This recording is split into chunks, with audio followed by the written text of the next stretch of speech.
வணக்கம் நண்பர்களே. இன்றைக்கி என்ன வீடியோ பார்க்கணும்னு பார்த்தீங்கன்னா, நீங்கள் அப்போ சிட்டி ப்ளஸ் ஆட்டோ வச்சுருக்கீங்கன்னா உங்களுக்கு இந்த பிரச்சனை வந்திருக்கும். அதாவது டோர் வந்து கடன்னு அடிக்கிற சத்தம் வந்திருக்கும். இப்போ பார்த்தீங்கன்னா நமக்கு இந்த பிரச்சனை கிடையாது. நான் எந்த ரப்பரும் போடல, எதுவுமே போடல, இந்த கேப்லையும் எதுவுமே பண்ணல. சிம்பிளாக என்ன பண்ணேன்னா கயிற்று கட்ட பாருங்க. அப்படின்னா எதுவுமே பண்ணலை, டோர் தான். இதில் வந்து ஒரு பக்கத்துக்கு வந்து இந்தமாரி போட்டு விட்ருங்க. போட்டு விட்டு இதை வந்து பார்த்திங்கன்னா கேப் தெரியும், இதை லைட்டாக வளைச்சாப்பில் வச்சுட்டு அப்புறம் இதை தள்ளி விட்டு லாக் போட்டிங்கன்னா போதும். பார்த்திங்கன்னா அந்த பிரச்சனை இல்லை, எனக்கு கரெக்டாக இருக்குது. இப்படி தான் நான் யூஸ் பண்ணிருக்கேன். நிறைய நண்பர்கள் ஸ்டார்டிங்கில் வந்து நான் இந்த கேப்பில் அட்டை வைக்கிறது இந்த மாதிரிலாம் இருந்துச்சு, அதெல்லாம் பண்ண வேண்டியதில்லை. இந்தமாரி பண்ணுங்கள்.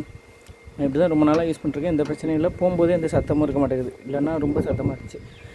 இந்த வீடியோ பிடிச்சி லைக் பண்ணுங்கள், நம்ம சேனல் மறக்காமல் சப்ஸ்கிரைப் பண்ணுங்கள். நான் இந்த ஆட்டோ மட்டும் இல்லை, நிறைய ஆட்டோவை பற்றி நான் வீடியோ போடுறேன். இந்த ஆட்டோவில் என்ன பிரச்சனை ஃபேஸ் பண்ண எல்லாத்தையும் வீடியோ போடுறேன். மறக்காமல் நம்ம சேனலை சப்ஸ்கிரைப் பண்ணுங்கள். தேங்க்ஸ் ஃபார் வாட்சிங்.